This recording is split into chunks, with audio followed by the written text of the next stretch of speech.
before you affect people around you with positive byproducts of your thoughts and feelings, and positive or negative externalities of those thoughts and feelings. The first one who gets affected is yourself.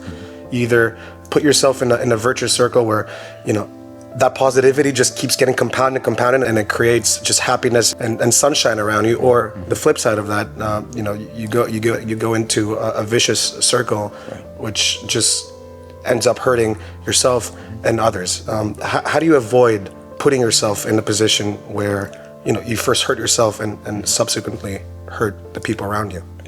Well, the first thing you have to do is realize quickly which weaknesses of yours cause this pain.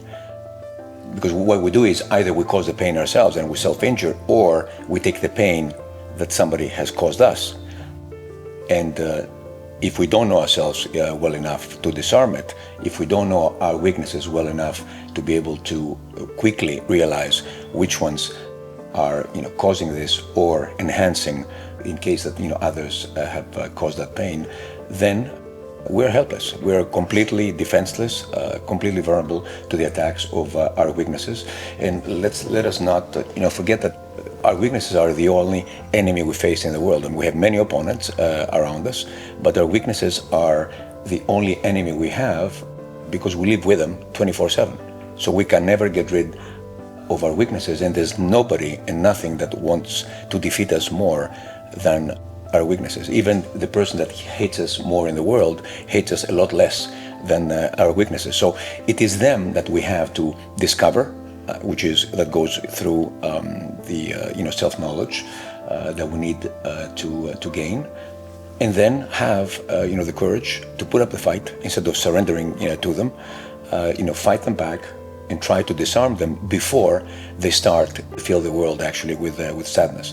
Our intention in Calilo is exactly that, what you just mentioned, which is to be able to create a world which is more positive, more innocent, kinder, and to try to gently push the people that are physically there to get rid of their negativity, their troubles, whatever pains them, through the architecture and through the art and through the great and amazing nature and the surroundings, to offer people an alternative to that negativity.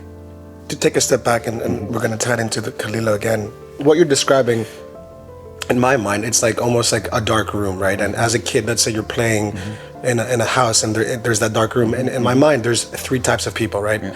You have the kid that's completely going to avoid that room at all costs.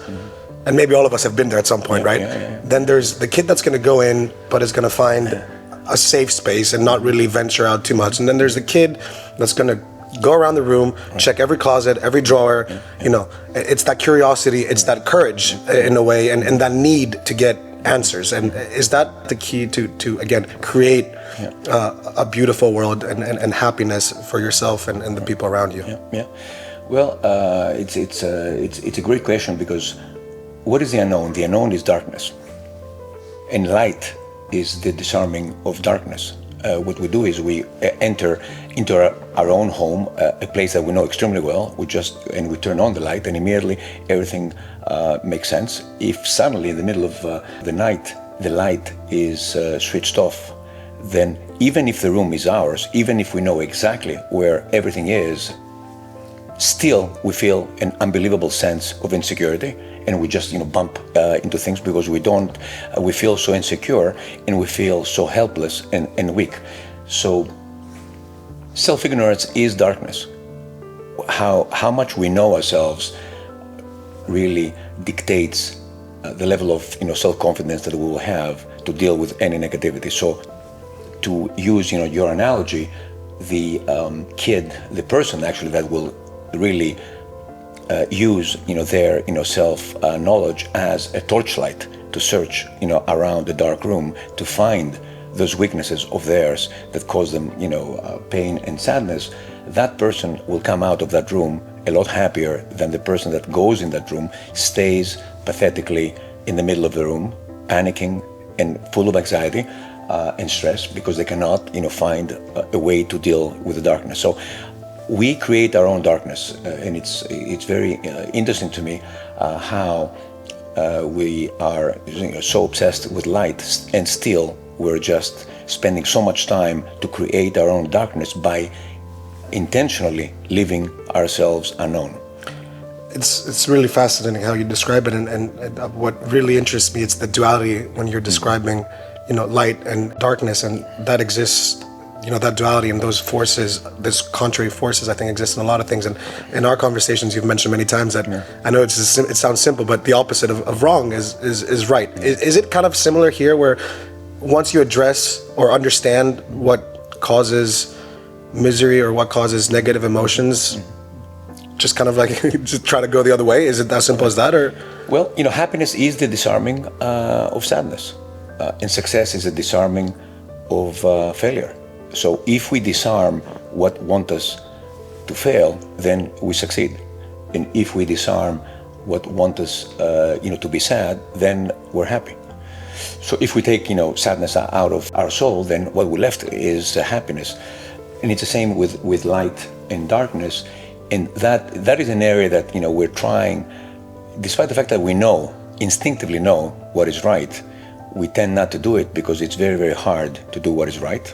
And it's very easy to do what is wrong. And that's why there are so many mistakes in the world, because mistakes are just so much easier to be made than making the right decision. Because to make the right decision, you have to give sweat, you have to work hard, you have to take risks. And also the most important and most painful, which is to tell the truth to yourself about the part of your character that wants really to do what is easy, to do what is wrong.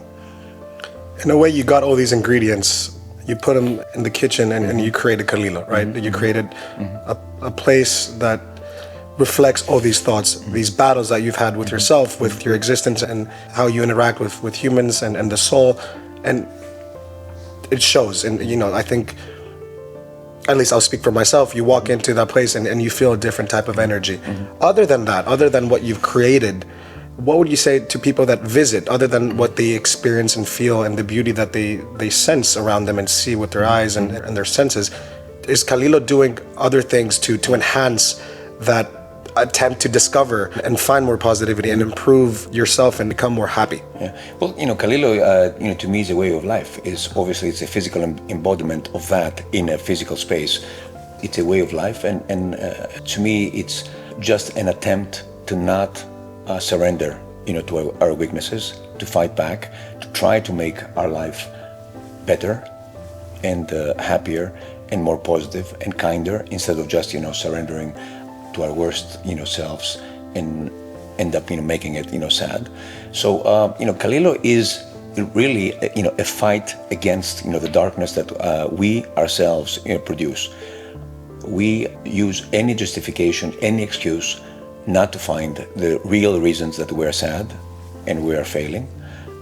And this is, to me, it's very, very important that we just, face, those reasons and just go past our excuses that we're so good in inventing with the lies that we tell ourselves. And Calilo is, just that. Calilo is a fight, for truth, a fight to make our life better and happier and kinder and more positive by just, fighting, back and resisting everything in our character, not everybody else's, in our character that wants to make it, sadder, negative, and worse. And in a way, that's kind of the burden of the human species, right? Like, I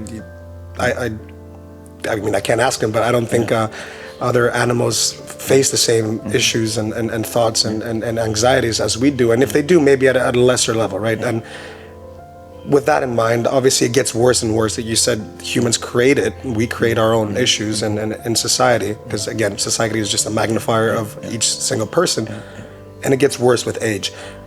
How important is for you, and again, another thing in the physical space of Calilo that is very obvious is, colors and sometimes certain architecture or appliances or things that remind you of a child. How important is tapping into those feelings, those thoughts of a child, and in that attempt to make life simpler and happier? Well, two things. First is, let me answer actually your metaphor about animals, because to me it's very interesting that the revenge of nature is that it made, humans to be, the top of the pyramid, and also humans are the saddest creatures on earth. And the reason is because we are becoming so complicated that we create our own darkness. We cannot even find, ways to get out of the darkness that we create, because we over complicate everything, but by asking ourselves, questions, and most importantly, is by thinking too much and feeling too little.